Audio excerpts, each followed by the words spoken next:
அஷ்ஹது அன் லா இலாஹ இல்லல்லாஹ் வஹ்தஹு லா ஷரீக லஹ் அல்ஹம்துலில்லாஹ். இன்ஷா அல்லாஹ் இன்னைக்கு மனிதன் அப்படிங்கிற விஷயத்தை பற்றி பார்ப்போம். மனிதனை பற்றி. மனிதன் ரெண்டு விஷயத்தினால் ஆக்கப்பட்டிருக்கான். ஒன்று அவனுடைய பாடி, உடம்பு. இன்னொன்று அவனுக்கான ஆன்மா அப்படின்னு சொல்லி நாம் இந்த குர்ஆனை கொண்டு பார்க்குறோம்.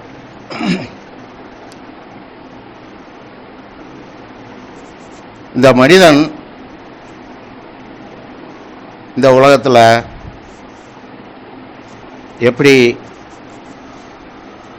அந்த உடம்பை வளர்க்குறதுக்கும் அவனுக்கான நிர்ணயிக்கப்பட்ட அந்த ஆன்மாவுக்கு என்ன செய்கிறான் அப்படிங்கிறத இன்ஷா அல்லாஹ் பார்ப்போம் இன்னைக்கு. ஒரு மனிதன் எப்படி ஆரம்பத்திலிருந்து வர்றான் அப்படின்னா, குழந்தையிலிருந்து வளர்ந்து ஸ்கூலுக்கு போகக்கூடிய வயசில் ஸ்கூலுக்கு போய் படித்து கொஞ்சம் வளர்ந்து அதுக்கு பிறகு அந்த பருவ வயசு வந்தோடனே அந்த 10வது 12வது இதெல்லாம் முடித்து காலேஜுக்கு போய் அந்த வேலைக்கான படிப்புகளை எல்லாம் படித்து முடிச்சுட்டு வேலைக்காக அலைஞ்சு திரிஞ்சு ஒரு நல்ல வேலையும் கிடைச்சி அதன் மூலமாக வாழ்வாதாரமும் தேடிக்கக்கூடியவனா மனிதன் இருக்கிறான். இதெல்லாம் ஓகே தான். அதெல்லாம் மனிதனுக்கு தேவையான ஒன்றா இருக்குது இந்த உடம்புக்கு. ஆனால் அதையெல்லாம் மீறி மனிதன் என்ன செய்கிறான் அப்படின்னா, அந்த உடம்புக்காக மட்டுமே தேவையான விஷயங்களை செய்யக்கூடியவனா ஆயிடுறான். ஆனால் அல்லாஹ் சொல்கிறாரு, கடவுள் சொல்கிறாரு, இந்த மனிதன் எந்த ஒன்றுமே இல்லாமல் இருந்த ஒரு நிலை இருக்குது, அது நிதர்சனமானது அப்படின்னு சொல்லி சொல்கிறார். எதுவுமாகவே இல்லாமல் இருந்த ஒரு காலம் இருக்குது, அது நிதர்சனமான ஒன்று அப்படிங்கிறத சொல்கிறார். நாம் அதை குர்ஆனில் பார்க்குறோம். அப்படிப்பட்டவன சோதனை செய்யும் பொருட்டு கடவுள் என்ன செய்கிறார் அப்படின்னா, பெற்றோர் இருவருடைய திரவ கலவையிலிருந்து உண்டாக்குறார். அந்த மனிதன் அவனுடைய உடம்புக்கான உணவு, உடை, இருப்பிடம், இதுக்காகவே தான் தன்னோட வாழ்நாளை முழுவதுமாகவே கழிக்கக்கூடியவனா இருக்கிறான். எப்படி உணவு கிடைக்கிது அவனுக்கு, உணவு அவன் உடம்பை வளர்க்குறதுக்காக உணவை சாப்பிட்றான். அதில் அந்த ஆடம்பரமான உணவை தேடி போகிறான். வாரத்துக்கு ஒரு தடவை போகிறது, அப்புறம் 2 தடவை போகிறது, அப்புறம் 3 தடவை போகிறது. இப்படி அந்த உடம்பை மெயின்டைன் பண்ணுறதுக்காகவே போயிட்டே இருக்கக்கூடிய நிலையை ஏற்படுத்திகிட்டு இருக்கிறான். அதுபோக உடுக்கிறதுக்கான உடையை பார்த்தோம் அப்படின்னா, ஒரு மனிதனுக்கு சாதாரணமாக ஒரு அதிகபட்சம் ஒரு 20 ஒரு 30 கூட வச்சுக்கலாம் அதிகபட்சமாக. ஆனால் அவன் என்ன செய்கிறான், அதிகமாக மேலே பேராசையை கொண்டு சேர்த்துக்கிட்டே இருக்கிறான். அதே மாதிரி எல்லா விஷயத்துலேயுமே இருக்கிறதுக்கான இருப்பிடத்தில் ஒரு வீடு கிடச்சிரும், கடவுள் கொடுத்துருவார், ஒரு வீட்டை கொடுத்துருவார். ஆனால் அவன் என்ன செய்கிறான், மேற்கொண்டு ஆசைப்பட்டு இன்னொன்று அவனுடைய உடம்பை பற்றியான ஒரு பேராசையவே வளர்த்துக்கிட்டே இருக்கக்கூடியவனா மனிதன் இருக்கிறான் அப்படிங்கிறத நாம் பார்க்குறோம். ஆனால் பொதுவாக மனிதர்கள்ட்ட கேட்டோம் அப்படின்னா, இதெல்லாம் அடிப்படையான தேவை அப்படின்னு சொல்லி சொல்லுவாங்க.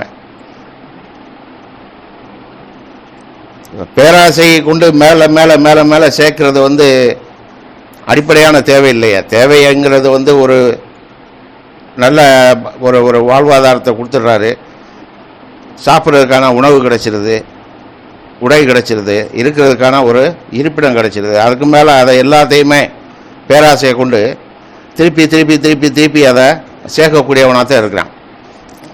ஆக இந்த உடம்பை வளர்க்குறதுல பெரும்பாலான காலத்தை கழிக்கக்கூடியவனாக தான் இந்த மனிதன் இருக்கிறான் அப்படிங்கிறத நாம் பார்க்குறோம். அதில் இன்ஷா அல்லாஹ் 76:1 சொல்கிறாரு, குறிப்பிடப்படுவதற்கு என எந்த ஒன்றுமாக மானிடன் இல்லாதிருந்த ஒரு காலம் இருந்தது என்பது ஒரு நிதர்சனம் அல்லவா அப்படின்னு சொல்லி கேட்குறாரு. அடுத்து அதில் 76:27 சொல்கிறாரு, இந்த மக்கள் விரைந்தோடும் இந்த வாழ்வில் மூழ்கி விட்டனர். அதே சமயம் அவர்களுக்கு சற்றே முன்னிருக்கின்ற கனமானதொரு நாளை அலட்சியம் செய்கின்றனர் அப்படின்னு சொல்லி சொல்கிறார். ஸோ மனிதன் வந்து எதுலையுமே வந்து ஒரு அலட்சியம்,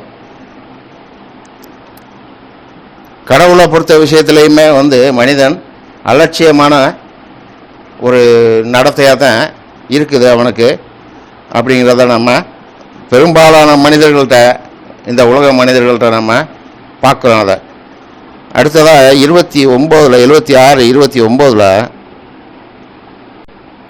இது ஒரு நினைவூட்டலாகும்.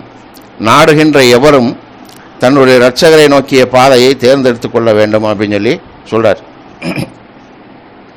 அதுபோல் அந்த மனிதனுக்கு நாம் 2 பாதையை காட்டணும் அப்படின்னு சொல்லி சொல்கிறார். 2 பாதைகளை காட்டினோம் அப்படின்னு சொல்லி சொல்கிறார். தேர்ந்தெடுக்கக்கூடிய மனிதன் என்ன செய்கிறான், அவனுக்கு தோதானதை எளிமையானதை தேடிக்கிறான் அப்படிங்கிறதான் நாம் பார்க்குறோம். கடவுள் சொல்கிறாரு, இந்த கடவுளுடைய பாதை கடினமானது அப்படின்னு சொல்லி சொல்கிறார். ஆனால் பக்திமான்களுக்கு அவ்வாறு அல்ல அப்படிங்கிறத சொல்கிறார். ஆனால் மனுஷன் பக்திமானாக இருக்கிறதுக்கு விருப்பப்பட மாட்டேங்கிறான் அப்படிங்கிறத நாம் பார்க்குறோம். அதிகமான மனிதர்கள் பக்தியோடு இருக்கணும் அப்படிங்கிறத விரும்ப மாட்டுறாங்க அப்படிங்கிறத நாம் பார்க்கக்கூடியவங்களாக தான் இருக்கிறோம். கடவுளுக்கான பயமோ பக்தியோ மனிதர்கள்ட்ட இல்லை, பெரும்பாலான மனிதர்கள்ட்ட இல்லாமல் தான் இருக்குது அப்படிங்கிறத நம்ம பார்க்குறோம். ஸோ நம்ம கடவுளை பற்றி தெரிஞ்சிருக்கோம், கடவுளுடைய மார்க்கத்தை பற்றி தெரிஞ்சிருக்கிறோம். நாம் இதில் அந்த மாதிரியான விஷயங்கள்ல இருந்தெல்லாம் விலகி நம்மளுடைய ஆன்மாவை பலப்படுத்துறதுக்கான முயற்சியில் நாம் இறங்கணும். அதை கடவுள் நமக்கு கற்றுத்தர்றார். ஆக இப்படி மனிதனை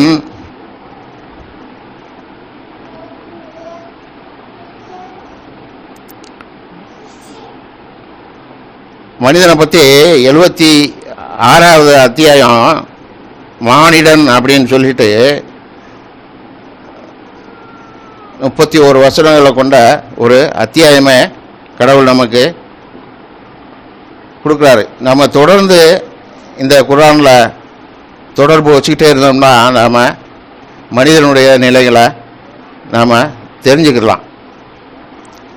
அதில் 5வது வசனத்தில் சொல்கிறாரு, நற்குணங்களை உடையவர்களை பொறுத்தவரை அமுதத்தை கொண்டு வாசனையூட்டப்பட்ட கோப்பைகளிலிருந்து அவர்கள் அருந்துவார்கள் அப்படின்னு சொல்லி சொல்கிறார். அதே நேரத்தில் 4ல் சொல்கிறாரு, நம்ப மறுப்பவர்களுக்காக சங்கிலிகளையும் தலைகளையும் மேலும் கொழுந்து விட்டெறிகின்ற ஒரு நரகத்தையும் நாம் தயாரித்துள்ளோம் அப்படின்னு சொல்லி சொல்கிறார். கடவுளின் ஊழியர்களுக்கென ஒதுக்கி வைக்கப்பட்டிருக்கின்ற ஓர் ஊற்று, அவர்கள் நாடியவாறு அது பொங்கி எழும் அப்படின்னு சொல்லி சொல்கிறார். அப்போ மனிதனுக்கு இவ்வளவு சிறப்பான விஷயங்களெல்லாம் வச்சிருக்கணும் அப்படின்னு சொல்லி சொல்கிறாரு. ஆனால் மனிதன் தான் என்ன செய்கிறான், அந்த கடவுளுடைய பாதை விட்டு அவனை தேர்ந்தெடுக்கக்கூடிய பாதை வந்து மோசமான பாதையாக இருக்குது அப்படிங்கிறத நாம் பார்க்குறோம். அவனுக்கே அவன் தீங்கிழைத்துக் கொள்ளக்கூடியவனாக தான் இருக்கிறான் அப்படிங்கிறத நம்ம பார்க்குறோம். அதே மாதிரி அவனுடைய ஆன்மாவுக்கும் தீங்கி இழைக்கக்கூடியவனா, துரோகம் இழைக்கக்கூடியவனா, அநீதி இழைக்கக்கூடியவனாக தான் இருக்கிறான் அப்படிங்கிறத நிறைய வசனங்களில் நம்ம பார்க்குறோம். இன்ஷா அல்லாஹ் அந்த 76:13 சொல்கிறாரு, இந்த மனிதனுக்காக நம்ம ஏற்படுத்தி வச்சிருக்கிறோம் அப்படிங்கிறத. அங்கே அவர்கள் ஆடம்பரமான ஆசனங்களின் மீது பொழுது போக்குவார்கள். அவர்கள் சூரியனின் வெப்பத்தையோ அன்றி எந்த குளிரையோ அனுபவிக்க மாட்டார்கள் அப்படின்னு சொல்கிறாரு. நிழல் அங்கே அவர்களை மூடிக்கொள்ளும்.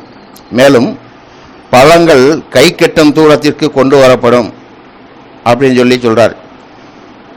ஒளி ஊடுருவுகின்ற வெள்ளி பாத்திரங்கள் மற்றும் கோப்பைகளில் அவர்கள் பானங்கள் பரிமாறப்படுகின்றனர் அப்படின்னு சொல்கிறார். ஒளி ஊடுருவப்படும் கோப்பைகளா சொல்கிறாரு.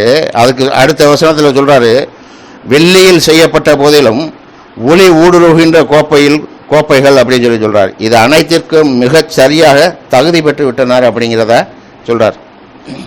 ஸோ நம்ம இந்த மாதிரி விஷயங்களுக்கு தகுதியானவங்களா நம்மளை ஆக்கிக்கிறணும். இன்ஷா அல்லாஹ் நம்மளுடைய ஆன்மாவை நம்ம பலப்படுத்துறதுக்கான முயற்சியில் நாம் இறங்கணும் இன்ஷா அல்லாஹ்.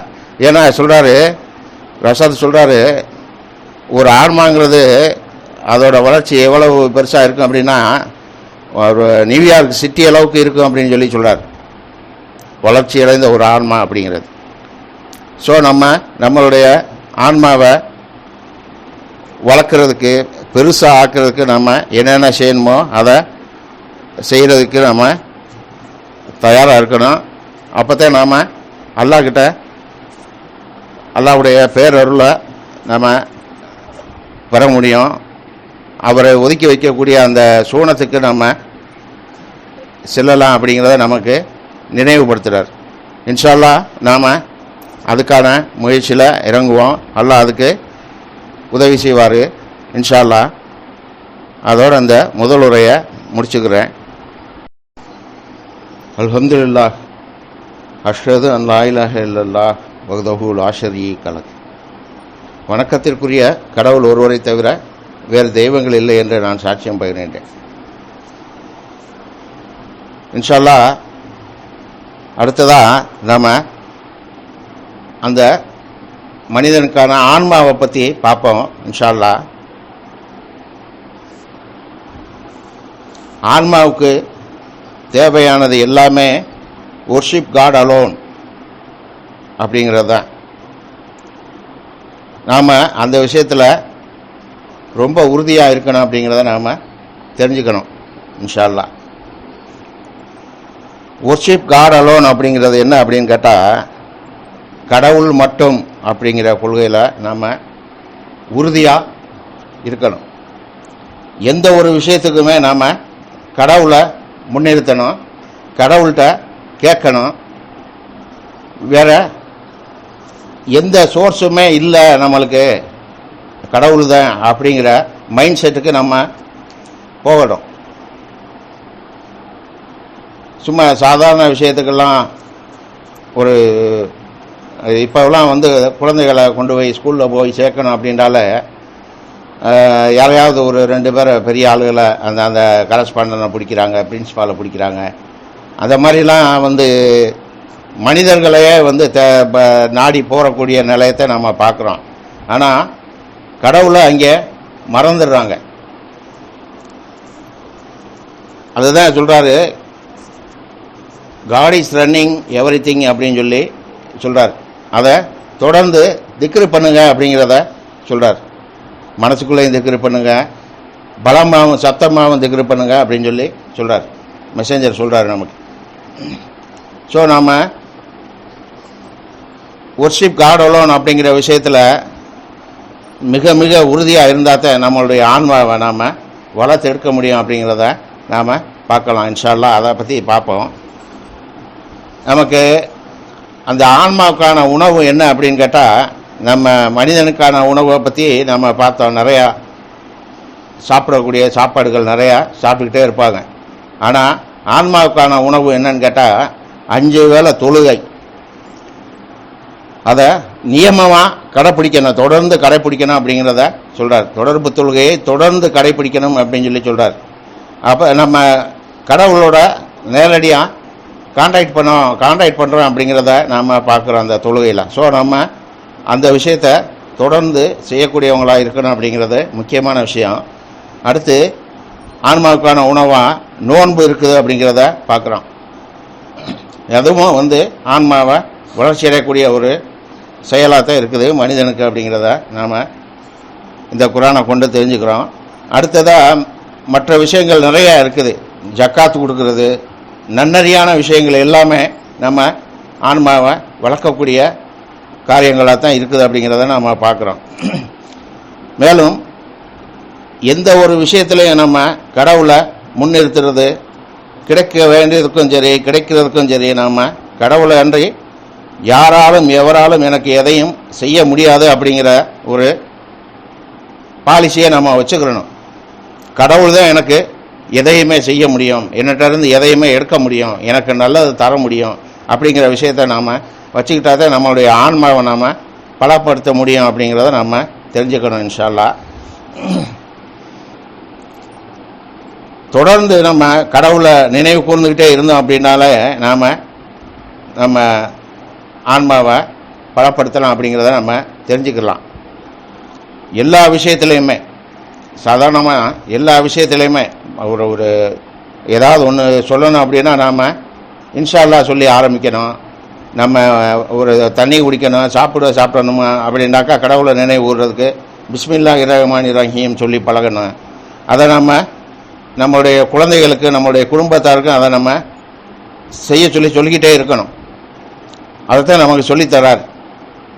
நாம் அதிலெல்லாம் பின்தங்கிட்டே இருக்கக்கூடாது அப்படிங்கிறத நம்ம முக்கியமாக நம்ம தெரிஞ்சுக்கிறோம். இன்ஷா அல்லாஹ் இதெல்லாம் நம்மளுடைய ஆன்மாவை வளர்த்து எடுக்கலாம். மேலும் நம்மளுடைய குடும்பத்தில் உள்ளவங்களை எல்லாத்தையுமே நம்ம அவங்களுடைய ஆன்மாவை வளர்த்து எடுக்கிறதுக்கான ஒரு முயற்சியாக நம்ம அதை தொடர்ந்து செய்யணும் அப்படிங்கிறத நம்ம தெரிஞ்சுக்கணும். இன்ஷா அல்லாஹ் அடுத்து நம்மளுடைய ஆன்மாவை வளர்க்குறதுக்கு நம்ம செய்ய வேண்டியது ரொம்ப ரொம்ப ரொம்ப ரொம்ப கம்மியாக இருக்குது அப்படிங்கிறத நம்ம பார்க்குறோம்.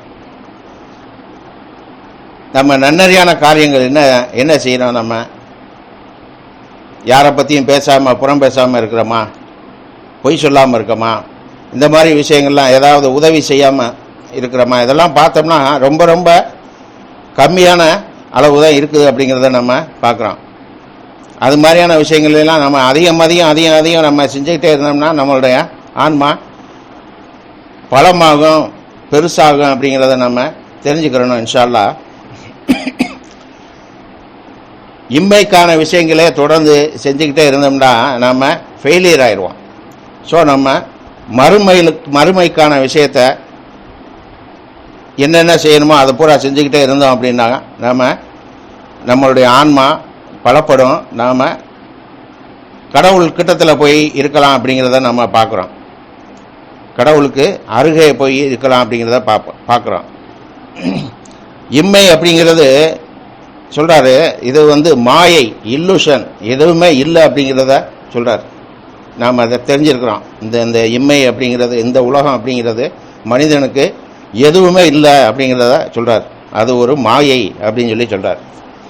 ஸோ அப்போ நம்ம அடுத்து மறுமைக்கு நம்ம என்னென்ன காரியங்கள் செய்யணுமோ அதை நாம் தொடர்ந்து செய்யறதுக்கு நம்மளை கடவுள் செலுத்தணும் அப்படிங்கிற முக்கியமான விஷயத்தை நம்ம தெரிஞ்சுக்கிறோம். இன்ஷா அல்லாஹ் மறுமை தான் நம்மளுக்கு நிரந்தரமான ஒரு விஷயமா இருக்குது. அதுக்காக நம்மளுடைய ஆன்மாவை வளர்த்து எடுப்போம். இன்ஷா அல்லாஹ் அது அந்த ஆத்மாவை பற்றி சொல்கிறார். இன்ஷா அல்லாஹ் பார்ப்போம். அதில் உள்ள வசனங்களை பார்ப்போம்.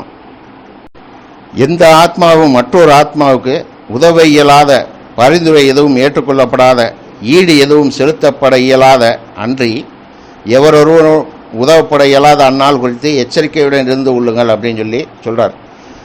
ஒரு ஆத்மா இன்னொரு ஆத்மாவுக்கு எந்த உதவியும் செய்ய முடியாது அப்படிங்கிறத சொல்கிறார். அது மாதிரி ஆத்மாவை பற்றி நிறைய விஷயங்கள் சொல்கிறாரு. நம்மளுடைய ஆன்மாவை வளர்க்குறதுக்கு அதுபோக சொல்கிறாரு 2:110 நீங்கள் தொடர்பு தொழுகைகளை கடைபிடிக்கவும் ஜக்காத்து கடமையான தர்மத்தை கொடுக்கவும் வேண்டும். உங்கள் ஆன்மாக்களின் சார்பாக நீங்கள் முற்படுத்தி அனுப்புகின்ற நன்மை எதுவாயினும் கடவுளிடம் நீங்கள் அதனை காண்பீர்கள். நீங்கள் செய்கின்ற ஒவ்வொன்றையும் கடவுள் பார்க்கக்கூடியவராக இருக்கின்றார் அப்படின்னு சொல்லி சொல்கிறார். அது மாதிரி 2:123 எந்த ஆத்மா மற்றொரு ஆத்மாவிற்கு உதவி செய்யாத, எந்த ஈடும் ஏற்றுக்கொள்ளப்படாத, எந்த பரிந்துரையும் பயன் தராத, மேலும் எவர் ஒருவரும் உதவி செய்யப்படாத அந்நாள் குறித்து எச்சரிக்கையுடன் இருந்து கொள்ளுங்கள் அப்படின்னு சொல்லி சொல்கிறார். ஸோ நம்மளுடைய ஆன்மாவை வளர்த்தெடுக்கிறதுக்கு நாம் அல்லாஹ்கிட்ட பிரார்த்திப்போம். எல்லாத்தையுமே கடவுள் தான் கொடுக்கக்கூடியவராக இருக்கிறாரு. நம்ம கடவுள்கிட்ட கேட்டு பெறுவோம் இன்ஷா அல்லாஹ் நம்மளுடைய ஆன்மாவை பலப்படுத்துறதுக்கு. ஹக்கிமுஸ் ஸலாத்.